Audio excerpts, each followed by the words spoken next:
Assalamualaikum warahmatullahi wabarakatuh. Bismillahirrahmanirrahim.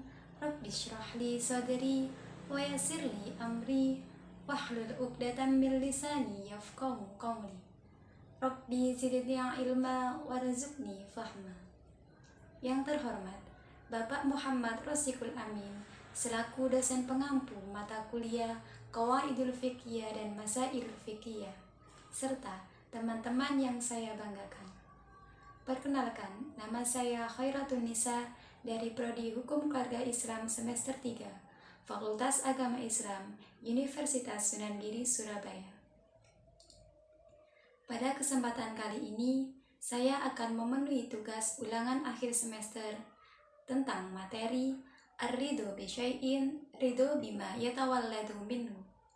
Keridoan dengan sesuatu adalah ridho dengan akibat yang terjadi padanya. Sebelum pada penyampaian materi, perlu kita ketahui bahwa apa sih itu makna dari ridho? Ridho merupakan bahwa kita mempercayai segala sesuatu apa yang telah diberikan Allah kepada kita, baik itu sedih, bahagia, suka, duka, apapun hal itu dalam kehidupan sehari-hari kita merupakan sudah digariskan sama Allah Subhanahu wa Ta'ala. Maka kita dari itu semua harus ridho dan mempercayai bahwa itulah yang terbaik yang diberikan kepada kita. Pada dasar kaidah fikih dalam Al-Quran, surat An-Nisa ayat 29 dijelaskan antara minkum, dengan suka sama suka di antara kamu. Ada pula hadis Rasulullah SAW yang diriwayatkan oleh Ibnu Majah dari Abi Sa'id Al-Khudri. Innamal bai'u antarodi. Sesungguhnya jual beli harus dilakukan dengan suka sama suka. Kaidah fikih muamalah ini adalah sebagian kelanjutan dari kaidah pada dasarnya pada akad adalah keridhoan kedua belah pihak. Yang mengadakan akad hasilnya yang saling diiltazimkan oleh perakatan itu, yaitu bahwa bermuamalah yang sah adalah bermuamalah yang akadnya dilandasi dengan suka sama suka.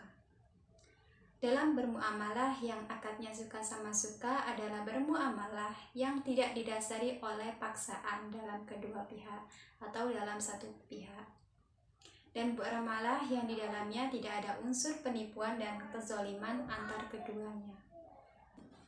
Maksudnya adalah ketika kita ridho terhadap sesuatu, maka kita harus menerima segala resiko yang terjadi ada padanya.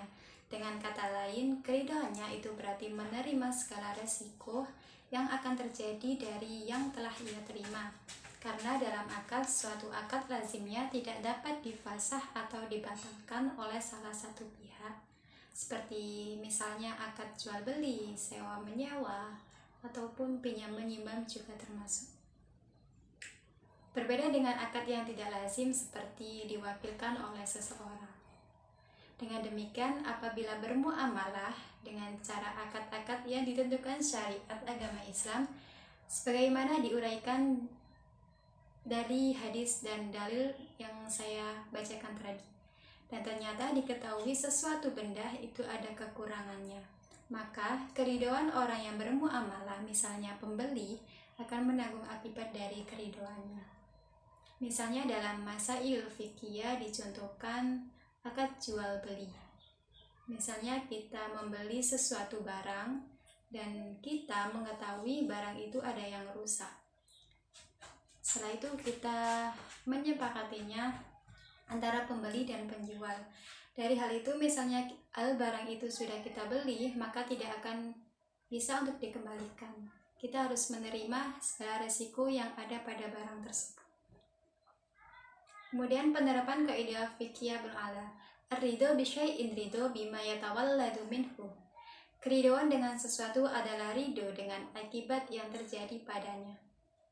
Misalnya apabila seseorang yang telah ridho membeli barang yang telah cacat, maka manakala cacat itu bertambah berat, maka tidak ada alternatif lain baginya kecuali harus menerima.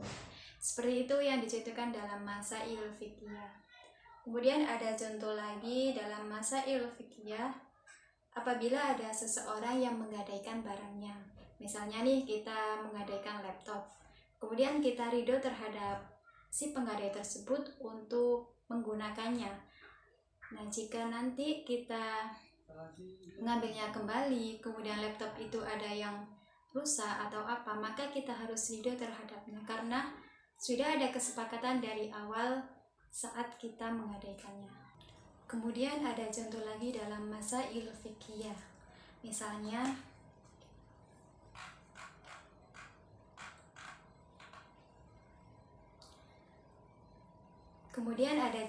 dalam masail fikih.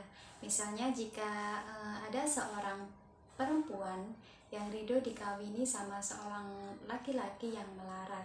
Kemudian pada dalam perjalanan rumah tangga tersebut ternyata si laki-laki itu juga tambah melarat. Maka si perempuan itu harus menerima segala resiko apa yang terjadi pada suaminya.